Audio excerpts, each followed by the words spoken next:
Eddie Kenzo yafuye oluzungu olwalese ba ministers ng'omubiri ne mukyala we nga bakutte ku mimwa. Ate ye Abidex atenda Eddie Kenzo obunanfuusi bingi nnyo byonna nja kubanga mbikuwa. Ensonga za lyensike nazo zeeyongedde okulanda obujulizi bweyongedde okubanga bujja. Simanyi oba nasimatuka ye omukulu Pastor Mondo amuwedde gabuwa weetonde oba lokoka kubanga wamokinga Katonda. Bingi nnyo byengenda okubanga nkuwa. Omwana mulenzi Uptop Boss avuddewo n'atangaza ku ebyo ebadde bigambibwa nti yakwatibwa wano wokka ku NCK TV. Kugamba nti gwe tuula butuuzi weesirikire ebisigadde nja kubanga mbikuwa mu bujjuvu bwabyo. Katandikire ku nsonga z'omukulu Edirisa Musuuza aka Eddie Kenzo nga tukyali mu nsonga nga twewunya anti omwana yatugambanga nti kaana kambata. Kumbe otaata we Mbo yali musirikale era President Yoweri Kaguta Museveni yakatutemye. Ebyo byonna nga bigenda mu maaso, omusajja mukulu yafuye oluzungu. Twogera ku Eddie Kenzo. Yafuye oluzungu buli omu n'akwata ku mimwa. Luno Last 3-4 days, she hasn't slept. She hasn't slept yet until now. She left here 3 in the night. And then she came back here 8 in the morning. She had to make sure that sound invitations agenda.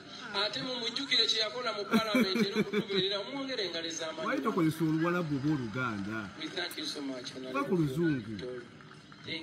Thank you so much. Say, I was thanking Honorable Fiona Nyamukoro because she hasn't slept for the last 3 to 4 days. She left here 3 in the night and she came back in the morning to make sure that we can have this beauty you can see, Your Excellency. Thank you so much, Honorable Fiona. Thank you so much. Gamba taata lwaki okola ebintu ebyo singa wayogedde mu Luganda after all oluzungu si lwaffe bayiga luyige singa wayogedde Oluganda ne Museveni alutegeera n'ababaddewo basinga obungi babitegeera naye munnange yayagadde ayisewo obubaka bwe mu luzungu nga senior presidential advisors on creatives so n'aluyisaawo yabagamba nti ye niwe museka niwe mukola ki tebimulya kubanga oluzungu lwe lwerwo era yabagamba ye kuvadde abagamba nti nze saasoma naye nina oluzungu olumpisaawo era munange olwo lwe luzungu olukola ki olumuyisaawo era lumuyisizza olumutuusizza wala nnyo so ndowooza si nsonga ey'okubanga bamusekeredde ne boogera kino na kine naye ejja kugamba nti solongazi kyenjogera okitegedde era kyeyayogerako abantu bakitegedde nayisaawo obubaka bwe bulungi nnyo nga yabadde agezaako okuexplaininga nti mukyala we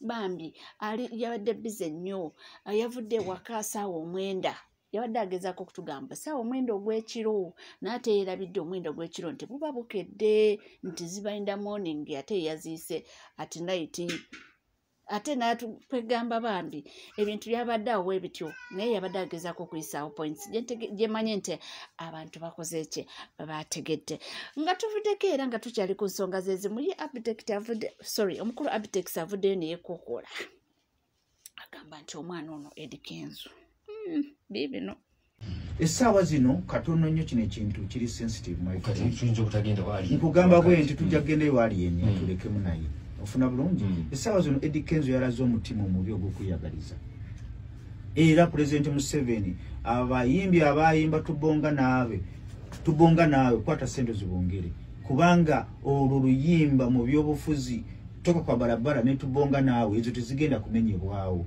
Eddie Kenzo yatongozza ennyimba eza President Museveni ekikulu ekyabaddemu yabadde message nti bawaana President Museveni baddemu bamuwa obululu ye message ginafunyemu naye production yabadde poor.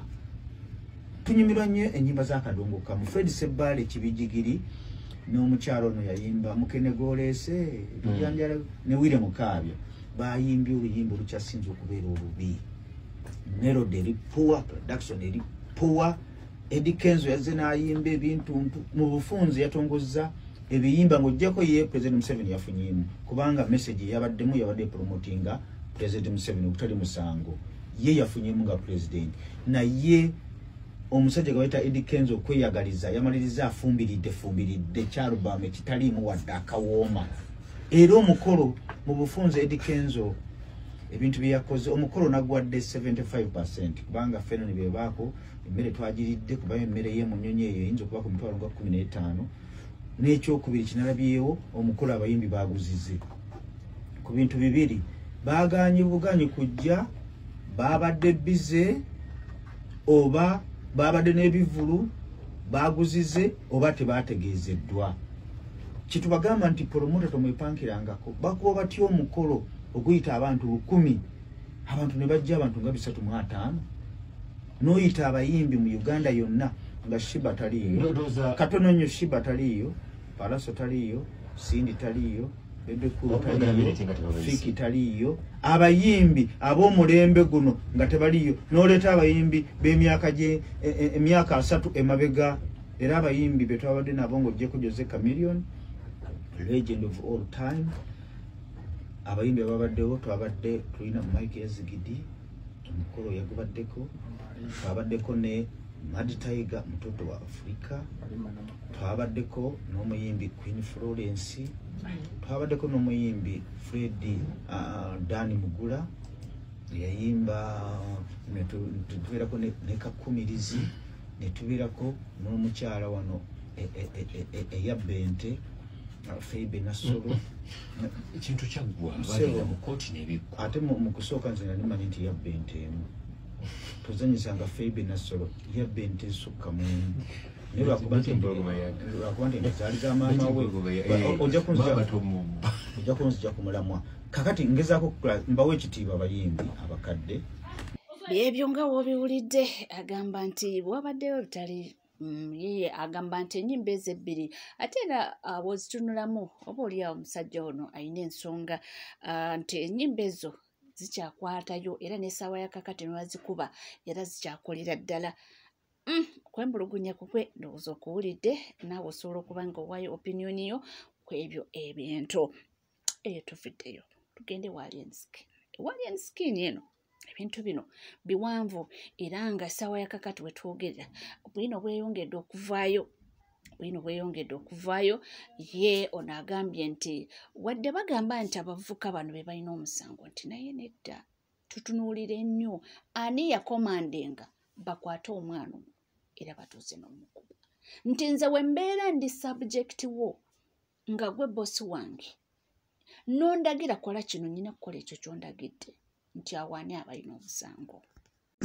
Nyiza obutesiga poliisi nnyo kubanga poliisi bagamba eri nani partizani naye ate lumu eraga partizani kubanga ninjaga tugende empola tuli mu campaign kizibu okukwata aliyeni bakyamwetaaga naye njagala aliyeni amanye bw'abanga yakikoze tebeesigula na gavumenti eno kino wako njagala ompulirize bulungi kanjogere nampola nti aliyeni bw'obanga wakoze ekikolwa ekyo weetaddeko obusibo obusinga n'obweruzira fayiro yo buli lweba open ng'eyamuyimbi omu wano waliwo omuyimbi awagira gavumenti nga agiwagira butamusiba na kumuteekako misango gye yakola wako tugende empola ntuyigewo njagala muyige mwena abandaba ku TV waliwo omuyimbi nga fayiro ze zasamye bweziti kati bw'obanga goli aliyeni nga wassa omuntu ogamba nti olina protection ya gavumenti ekyo ate kyekisinga obubi ti gavumenti ebegenda kubonyabonya buli lweweesiga nti nina abanene mu buyinza n'okola omusango oba tojjuse oba weesibye ate emyaka gyo gyonna ng'ojja kaddi wange omuyimbi abadde asinga mu East Africa ofundikira okutte buzindalo ng'owaana ebitaliiyo takikola nti bambi ayagala kuwagira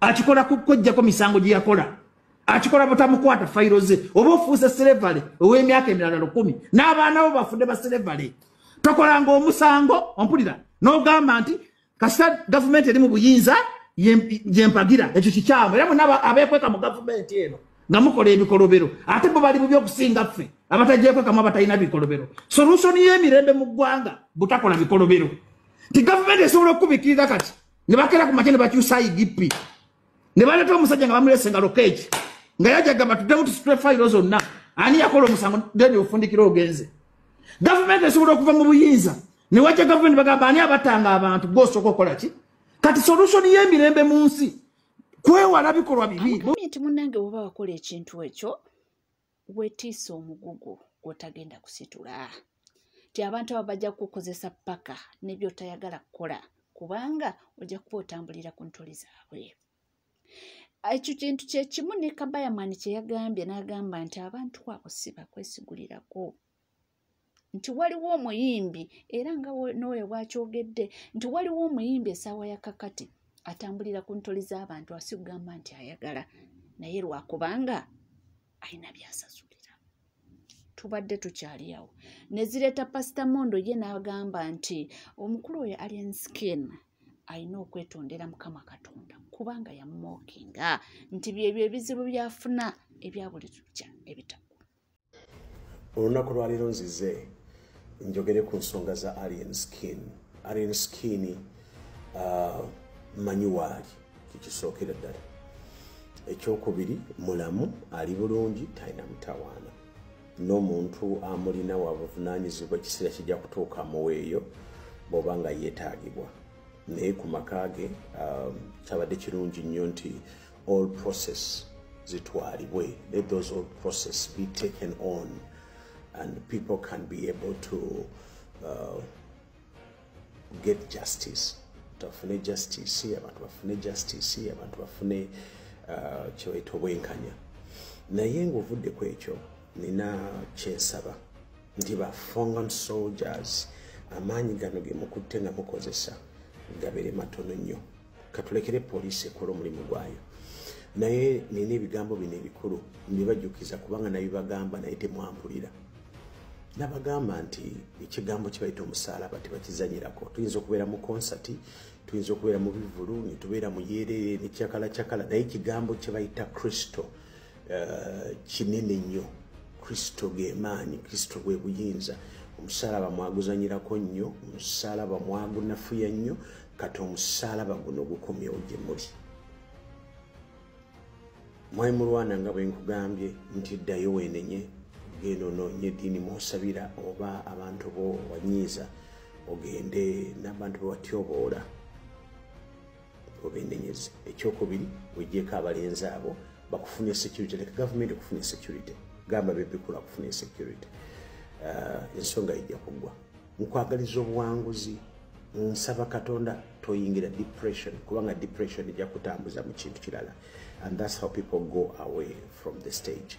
N'abalabi nga tuvudde mubadde mukimanyi nti Kuruthumu ne Akram bali bati twabagamba nti ebintu bya lavo bizibu era munange mbwe abaagala na babiri tossaayo kikyo abantu nga basala ekigambo wano era saamusiima nagulabirawo gwali gufere era kati bannange munaatunulawa inshallah hijja ya December Dr. Kuruthumu nja kumuweereza mu Muganda inshallah bajje. Allahu akbar, la ilaha illallah, Allahu akbar, Allahu akbar, walillahi alhamdu. Masha Allah, barakallahu fikum. Kati nga bwe ndi eno ku kyeyo nzikirizibwa okufunayo Muganda wakulu. Ngeri gye namanyira oba omukwana, ngeri gye namanyira nti mundange mwami kuleka, ngeri gye namanyira okitegeera. Kati Akram komawo nene Uganda sente ziri osange mukwano gwo. Ngenda komawo. Omugiro kyabeerayo. She agira kyabeerayo badda. Bagaliza birungi byerere, why not? Mukama abateremu obwangu ebintu byamwe bitambule bulungi. Nga tuvuddeko eyo naku wabadde lwa yesterday nakoze wanene emboozi. Nga waliwo omuntu omu agamba nti waliwo foot soldier nti yakwatibwa era yabagambye nti lwaki temumwogerako. Atubadde tuli awo omwami ono n'avaayo n'akiralifying ensonga n'abagamba abadde mulwadde era abadde mugonvugonvu muko. Kamuteeke wane eyogerere. Yes, what's up, beautiful people? Kwega mukodomi wange agera ku internet siriiko n'alyoka amansa kulya nagisi.